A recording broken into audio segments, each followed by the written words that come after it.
asalaamaaleykum mbokk yi ñu ngi fii ci tey Calebasse bu lekkatu Guy Mariama ñu taxaw ak benn koo xam ne góor la ma laaj la si tur noo tudd déjà. maa ngi tudd Baara Kébé dëkk rue 25 angle Corniche. waaw li yéeme mooy dañu gis ne jataayu jigéen la en général Calebasse yi ay jigéen lañ fi fekk ñu fekk la yow nga nekk góor mën nga ñu expliquer lu la ci dugal lu tax nga bokk ci. waaw dëgg la mën naa la ko expliquer ndax li tax ma bokk si dama see gis njëriñ ndax dama see bokk vraiment ñu si financement boo xam ne amul presque benn intérêt ndax tey boo doon dem si banque yi da ngay sonn lool pour mën a jot si financement yi tey saa yi ni Calebasse boo si bokkee dinañ la financer du am benn intérêt wax dëgg yàlla boo liggéeyee di nga si gis sa bopp wax dëgg yàlla am naa si yokkute trop ba ma si bokkee ba léegi waaw noonu la demee daal. yow ñaata lañ la financé. waaw bi ma si njëkkee bokk financé woon nañ ma 250 000 ma commencé liggéey parce que man ouvrier laa yaa ngi dégg ren jii wax dëgg yàlla maa ngi xalaat ay 500 000 affaires yooyu noonu wax dëgg yàlla am naa si yokkute trop daal am naa si yokkute trop. est-ce que góor ñi buñ la gisee si biir jigéen ñi du la reetaan. non duñ ma reetaan parce que fi mu ne am na ñoo xam ne dugal naa leen si ñu ngi si gis seen bopp waaw duñ mus a reetaan ñi ma si dugal gis nañ si bopp te am na ñoo xam ne fi mu ne leen déwén incha allah dinañ bokk duñ mus a reetaan waaw. kon daal yow sa bokk ci lekkatu Guy Mariama njëriñ nga ci gis. njëriñ bu baax a baax laa si jëlee macha allah rëccu ma ko moom lu ma si doon bokk rëccu ma si dara njëriñ rek laa si mus a fekk. di leen wax rek nekk suñu association bi réseau la Calebasse ñu tuddee ko lekkatu Guy Mariama liggéeyal suñu gox lekkatu Guy Mariama liggéeyal suñu gox nag comme Calebasse yëpp initiative communautaire la ñu créé ko juste pour émancipation famille émancipation économique bien sûr muy autonomisation des femmes ñu bëgg aussi dans le but d'une dynamique active et solidaire muy citoyenneté active solidaire ñu jël ko aussi pour volet yi nga xamante ne yëpp dafa laal le capital humain muy éducation di environnement di lépp daal loo xamante ne daal laal na doomu aadama Calebasse bi jël na ko en compte donc à travers notre épargne participative nous parvenons à faire des activités comme ay activités génératrices de revenus ay crédit muy financement bi ngeen fekkee tey ak yeneen activités yoo xamante ne capacitation femmes yi sax si la bokk ñu leen di utal ay formation ndax nit aussi balaa nga kaa jox xaalis du xam nu mu koy utiliser mieux vaut nga former ko suivre ko mën ko accompagner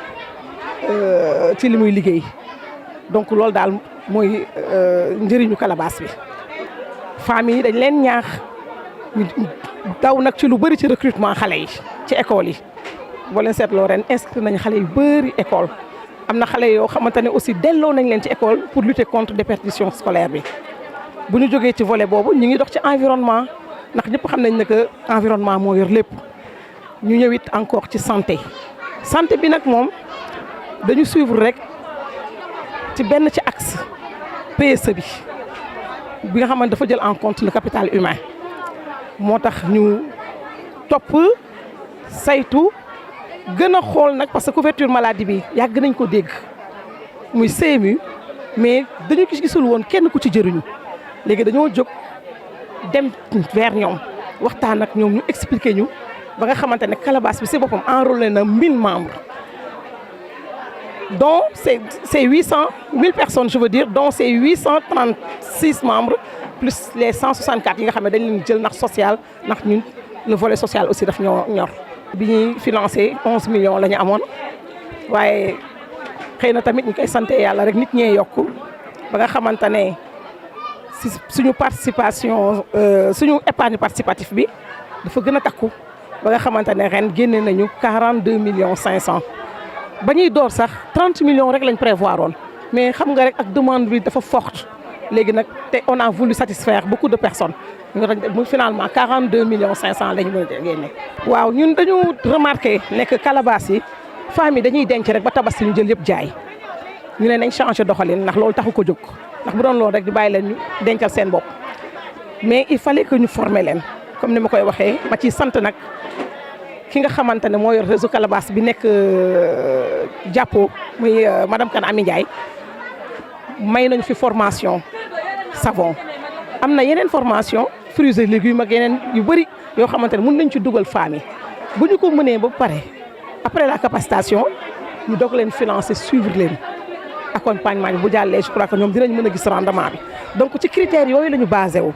ndax bëggatuñu kuy dem ci yàq ci ay ngénte bëggatuñu kuy jënd ay sañse ak ki ci greffage ak leneen ak leneen dëgg la si la bokk waaye nañ xam tamit nekk nit buy leb di leb war na épargner loo xamante ne épargne boobu war na ko mën a permettre ëllëg du leb mooy nekk genre mu am autonomie boppam. ndax comme ni ma la ko waxee 42 millions 500 la mais 42 millions 500 yi dafa am ñaari pàcc dañoo jël 5 millions 100 yi jël ay jeunes yoo xamante ne comme ñun ci social la ñuy yëngu comme ni ma la ko waxee ndax tam xarit bi jëndoon nañ ay nag jox femmes yi nii la ñu noonu tamit ci décembre bi noonu la ñuy jëndee ay ginaar jox leen pour seen i njaboot ba jeunes yooyu jox na ci la ñu génne 5 millions 100 muy seen financement pour ñu mun ñu indil 1700 poulets pour ñu satisfaire daam yi donc hormis ces 5 millions 100 li ki des yëpp mi ngi dugg ci somme bi nga xamante ne moom la ñu répartir ci ay enveloppes donc on a 3 enveloppes de 1 million 7 enveloppes de 500 000 une enveloppe de 450 000 une enveloppe de 400 000 une enveloppe de 350 000 9 enveloppes de 300 000 3 enveloppes de 250 000 15 enveloppes de 200 000 33 enveloppes de 150 000 71 enveloppes de 100 000 57 enveloppes de 75 000 117 enveloppes de 50 000 ak 11 enveloppes de 25 000 muy 276 femmes yi ci bénéficier ak 51 góor daal muy ay jeunes tamit yoo xam ne dañ leen war a jàppale. xam nañ ne que développement dëkk léegi jigéen a ko yor ak góor donc mënuñu dem sans ñoom donc bu ñu jubloo si jigéen ñi il faut tamit jeunes yi ñu accompagner leen comme ni ma la ko waxee insertion lay doon ak formation accompagner moom bu ñu amee formation donc muy menuisier yeeg ñeneen ak ñooñu tey tapissier yi am na si ñoo xamante ne biñ leen joxee dañuy defar seen salon teg jaay ñoo xam ne dañuy def seen chambre à coucher muy kii menuisier yi teg jaay di fay di mën a am daal ñoom tamit loo xamante ne tax li ci gën a neex mooy que ñun comme ni ma la ko waxee social bi dëgg la dañoo mujj sax wàññi intérêt bi nous l'avons fait à 5% te yaakaar naa 5% moom xaw nañ jege population bi pour seen kii. dëgg la nag ñu bëri dëgg nañu financement bi daw si ñëw waaye ci ay waxtaan ci ay ñaax rencontre bii ñu def tey on le fait chaque le 10 ñu ko tuddee la grande Calebasse parce que liñ ci visé il faut ñu xamal nit ñi ne que du xaalis bi rek moo am solo dafa am ay rapports yu ñu war a tisser des liens très forts yi nga xam ne moo mën a defar gox loolu yëpp ay waxtaan la. am na yoo xam ne dañ ko ignoré woon ak même bu dul loolu stress bi ñuy génnee dajew ka fooree ba nga xam ne ku nekk mën na rus moromam ba lu safaanu woon bu naroon ñëwit ku nekk sédd sa morom bàyyi ko xel donc épargne bi dañ koy yolomal bi mooy kuñ ci joxit buñ ko defee intérêt 5% may nañ la nga fay ko en 6 mensualités waaye quel que soit nag somme bi nga jël suñu defee intérêt 5% bi am nga devant toi 6 fin du mois pour honorer sa engagement. bi ma ci bokkee léegi depuis daaw laa ci bokk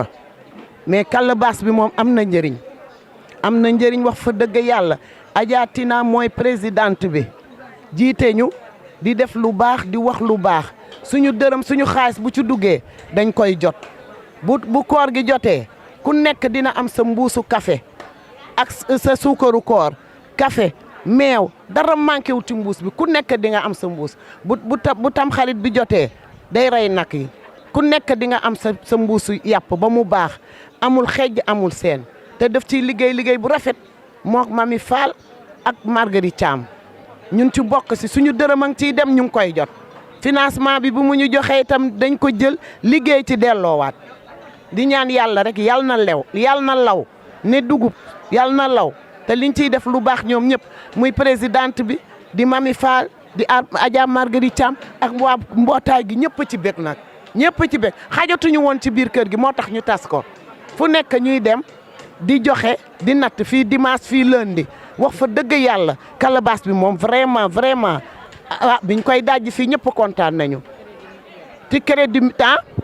ak am ci crédit mutuel pour bu santé loolu yëpp am nañ ko ci di ci liggéey ak saabu yi dara manqué wu ci feebar da nga ñëw faju billahi wallahi taala wóor na yàlla ak yonent bi liñ koy ñaanal yàlla na ko yàlla may fanu gudda ak wér gu yaram may leen ko ñoom ñëpp may ñu ko ba lii def ay milliards parce que daal keroog bi ñu langee fii xol bég na ñi bokkul woon ñëpp bokkaat nañu calebasse bi ñuy def nii jigéen ñi di ñëw ba góor ñi ñëw bokk ci dañ ci gis intérêt gis ci ndam bu tabaski jotee doo sonn bu koor jotee doo sonn bu tam xaritee doo sonn te ku ci nekk boo ñëwee rek da ngay jotaat sa xaalis góor ñi moo tax ñëpp ñëw dugg ci ñëpp ciy ñëw te ku ci dugg rek am nga ci sa xaalis am nga ci lépp tam xarit bi tamaate du desul meew desul diwlin desul dara desul boo feebaree am nañu crédit mutuel bu santé yëpp da ngay faju li ci topp bi ñu dawee ci calebasse yi daw ba mu yàgg on s'est dit que nañ ko élargir sur le plan social volet yi ñu manqué nañ ko introduire ci biir ñu daal di instaurer grande calebasse ñuy def chaque le 10 du mois ñu cotiser 1000 francs dugal ci grande calebasse bi mais grande calebasse bi dafa am volet yu bari yu mu ëmb na crédit mutuel de santé donc membre yi calebasse yëpp ku ci feebar grande calebasse bi moo lay jël en charge mooy jël say soins médicaux en charge moo lay faj xam nga loolu doo ko mënal sa bopp waaw c'est une innovation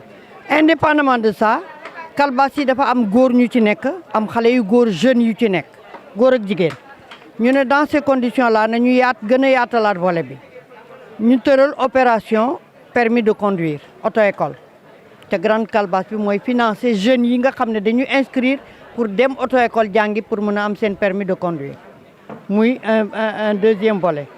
Troisième volet ñu ne am na jeunes yoo xam ne dañuy yëngatu ci aviculture ñu ne dans ces conditions là grande calebasse bi mën na leen financer ñu yëngu ci aviculture di élever ay ganaar bu ñu paree jaayaat ko ci biir calebasse yi femmes yi jëndaat ko en période de fin d'année en période de tabaski en période de tamxarit et de korité femmes yi jëndaat ko ci seen biir ñu delloo siwaat xaalis bi ci biir grande calebasse bi yooyu di ay volet social yoo xam ne dafay jàppale individuellement kenn ku nekk ci li muy yëngu ak li mu bëgg a aspiré wu bokkul ba tey ak ki nga xam ne vendeur à la sauvette la te bokk ci calebasse yi ñu ne dans ces conditions grande calebasse bi na ko jël en charge financé ko moo waral sunu daje tey bi jox ko lu consistant mu dem jëndi leneen loo xam ne dootul nekk vendeur à la sauvette mais day nekk un commerçant boo xam ne dafay am marchandise am établir quelque part am ay kayit yu légal yooyu yëpp grande calebasse moo koy liggéey. calebasse yi li ko undu woon dañu toog suñu biir gis ne jigéen ñi pour ñu am financement ci institution financière yi day métti lool garantie yu leen di laaj bëri na di leen laaj ay caution suñu paree di la laaj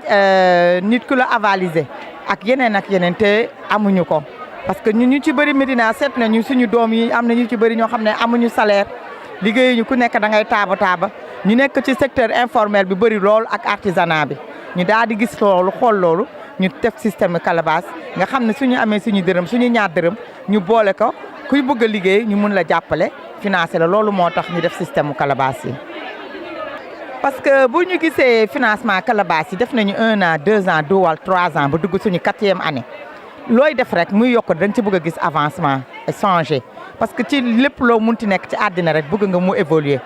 bu ñu gisee ni chaque année bu ñu tojee ba pare 1 an bu ne xaalis buñ ci mënti am lu mu mënti toll ci benn jour ñuy dépenser ko ñu daan ne il faut ñu xool beneen système ñu mën a accompagner ñu mën a def ay formation forme jigéen ñi ci biir nga xam ne dañuy jaay comme ñu def formation en des produits alimentaires denrées yi ñu defar leen fruits et légumes def ay savonnerie yooyu yëpp ñu def ko teinture pâtisserie yooyu yëpp bu ñu ko defee dinañ ci mën a jaay di ci lekk di ci jaay di amaat beneen xaalis loolu moo tax ñu dugg ci biir formation yooyu. léegi formation bi ñu ko demee am na benn organisme boo xam ne dañ fi nekk pour dimbali nit ñi te nit ñi xamuñu ko woon muy MECFONES ñu ñëw jàppale ñu ci ñi daal di def formation jigéen ñi encadré leen former leen ba léegi am na ci ñoo xam ne ñu ngi jënd seen i ay saabu di ci jaay di ci gis seen bopp loolu moo tax ñu soo def loolu dugg ci formation bi. am na ci ñoo xamante ne ni def nañu ñoom dañ leen former rek une semaine après xam nga loo gis si yaa ne am na ñu ci gën a xarañ ñu ci gën a farlu mais rek ñun dañu nekk seen ginnaaw di leen gën a ñaax di leen pousse gis naa ci koo xam ne defar na ci gàmmu gi macha allah dem jaayi ko Kaolack ñëw ne ma jënd naa jëndaale samay marchandise ñëw jaay mi ngi ci gis boppam te defagul 3 semaines ndax lépp fii la woon ñu ngi ko doon gis ñu jàllale ko defagul 3 semaines ba ñu ibbil tey moo tax ma ñëw andi seen compte yi leen ibbil pour accompagner leen dolli leen mun leen may ñu am départ ci loolu la ñu nekk nii. en tant que femme ban appel nga def jigéen ñi. appel bi may def jigéen ñi mooy premièrement qu'elle soit beaucoup plus solidaire tant que solidarité bi ñuy woote si ñun nekkul si biir xol yi duñu dem nañu jàppoo booloo nekk benn lépp lu ñu yëkkati rek dineen ko daan te ñu gën a farlu ci formation yi bëggatuma jigéen bu toog di dégg jigéen bu ne jànguma école mënumaa dem déedéet mun nga bañ a jàng école te di liggéey ndax jàng toog ci baamu école terewul kenn mu développé mun a liggéey mun a faj soxlaam parce que ak la femme ñun nous sommes au début et à la fin de tout processus loolu rek laa leen di ñaan ñu mun a taxaw takku mun a lu ñu bëgg ñu mun ko am. woo autorité yi ndax boo amee say gox ay femmes yu battantes ay femmes de valeur da nga leen di jege jàppale leen accompagner leen donc ñu ngi lancé appel les autorités de notre chère commune pour ñu ñëw jàppale suñu femmes yi parce que ay femmes yi jàmbaar la ñu am macha allah. on dit souvent avec les femmes tout est possible. avec les femmes comme sama tata du muy waxee on peut déplacer les montagnes.